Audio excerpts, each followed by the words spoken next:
दोस्तों, अगर आपको अपने ब्रेन की सीक्रेट जानना है कि आखिर कैसे आपका ब्रेन पावरफुल हो सकता है, ऐसी क्या सीक्रेट रूल्स हैं जिन्हें अगर हम फॉलो करें तो हमारा ब्रेन शक्तिशाली हो सकता है।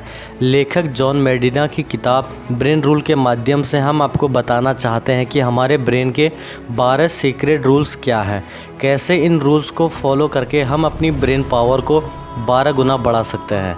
Number 1, survival. जैसे जैसे इंसानों का विकास हुआ है वैसे वैसे हमारे ब्रेन ने भी सर्वाइव करना सीखा है, नहीं तो मनुष्य जाति अभी तक लुप्त हो जाती थी।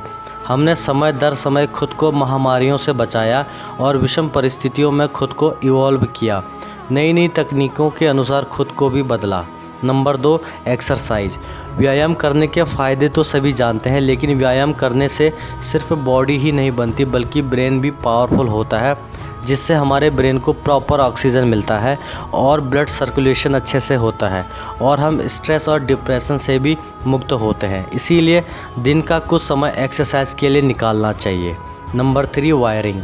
दोस्तों, बचपन से ही सभी के दिमाग की क्षमता अलग अलग होती है। कोई पढ़ने में अच्छा होता है तो कोई म्यूजिक और डांस में अच्छा होता है तो कोई एक्टिंग में अच्छा होता है, क्योंकि सभी के ब्रेन के वायर्ड यानी कि न्यूरॉन्स की अरेंजमेंट अलग होती है, इसीलिए सभी का ब्रेन अलग तरह से काम करता है। Number 4, attention. दोस्तों, बोरिंग चीज़ों से हर कोई दूर भागता है, फिर चाहे कोई बोरिंग टीचर के लेक्चर ही क्यों ना हो। आपने देखा होगा कि जो टीचर बहुत बेकार पढ़ाते हैं उनके क्लास में हमेशा नींद आती है, क्योंकि ऐसे टीचरों के पढ़ाने में ना तो नयापन होता है और ना ही एनर्जी होती है। ऐसे टीचरों को अपने पढ़ाने में बदलाव करना बहुत ज़रूरी है। Number 5, short term memory. आपने देखा होगा कि जिन चीज़ों में हमें रुचि नहीं होती है उन्हें हमारा ब्रेन शॉर्ट टर्म के लिए मेमोराइज़ करता है, जैसे किसी बोरिंग क्लास का लेक्चर जिसे हम ध्यान से नहीं पढ़ते हैं और 1-2 घंटे में ही भूल जाते हैं। लेकिन अगर आपको उसमें अच्छे मार्क्स लाने हैं तो आपको उसमें इंटरेस्ट जगाना होगा, जिससे शॉर्ट टर्म लॉन्ग टर्म में बदल जाएगा। Number 6, long term memory. अगर आपको कोई घटना आपके लाइफ से बहुत गहरे तरीके से जुड़ी होती है, चाहे दुख हो या सुख, वो आपके ब्रेन में ज़्यादा लंबे समय तक रहती है, चाहे दोस्तों के साथ गए हुए ट्रिप में या फिर कोई छोटा बड़ा एक्सीडेंट हो। Number 7, sleep. हमारे बॉडी के साथ साथ हमारे ब्रेन को भी एक अच्छी नींद की सख्त ज़रूरत होती है।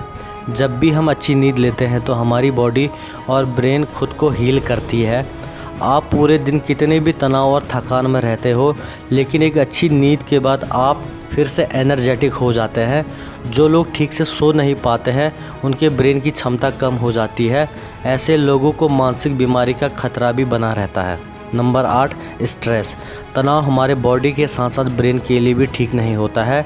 ये हमारे ब्रेन के सेल्स को जल्दी जल्दी ख़त्म करता है, जिससे हमारे मेमोरी और इंटेलिजेंस पर गहरा असर पड़ता है। आप अगर दिन भर स्ट्रेस में रहोगे तो आप ठीक से काम नहीं कर पाओगे। इसीलिए स्ट्रेस से दूर रहने के लिए खुश रहने की कोशिश करें और योग मेडिटेशन के साथ साथ व्यायाम भी करें। Number 9, sensory integration. दोस्तों, हमारे अंदर कुछ पावरफुल सेंस ऑर्गन होते हैं जो हमारे ब्रेन पावर को बढ़ाने में सहायक होते हैं, जैसे सेंस ऑफ स्मेल। हमारी स्मेल पावर को बढ़ाने के लिए फूलों की खुशबू अच्छी होती है। इसी तरह सेंस ऑफ साउंड में म्यूजिक सुनने से हमारा दिमाग रिलैक्स फील करता है। इसी तरह सेंस ऑफ टच में माँ के स्पर्श पल भर से भी हमें सुकून मिलता है, जैसे छोटे बच्चों को गोद में उठाने से प्यार और आनंद मिलता है। Number 10, vision. हमारे विज़न का ब्रेन पावर में अहम योगदान होता है। हम सुनी हुई चीज़ों से ज़्यादा देखी हुई चीज़ों को ज़्यादा याद रख पाते हैं। जैसे अगर आपने किसी से सालों पहले देखा होगा तो उसकी शक्ल आप कभी नहीं भूल पाओगे, लेकिन उसका नाम जल्दी से भूल जाओगे। Number 11, gender. एक शोध में पाया गया है कि मेल के ब्रेन का राइट हिस्सा ज़्यादा एक्टिव होता है, जबकि फीमेल के ब्रेन का लेफ्ट हिस्सा ज़्यादा एक्टिव होता है। मतलब मेल और फीमेल में अलग तरीके के इमोशन को प्रोसेस करते हैं। Number 12, exploration. हमारा ब्रेन चीज़ों को एक्सप्लोर करने के लिए बना है। हमारे अंदर बचपन से ही क्यूरियोसिटी होती है, लेकिन समय के साथ वो क्यूरियोसिटी भी एकदम ख़त्म हो जाती है। शायद इसका मुख्य कारण यह है कि हमें सब कुछ पहले से ही बना बनाया मिल जाता है और मेहनत करने की ज़्यादा ज़रूरत नहीं होती है।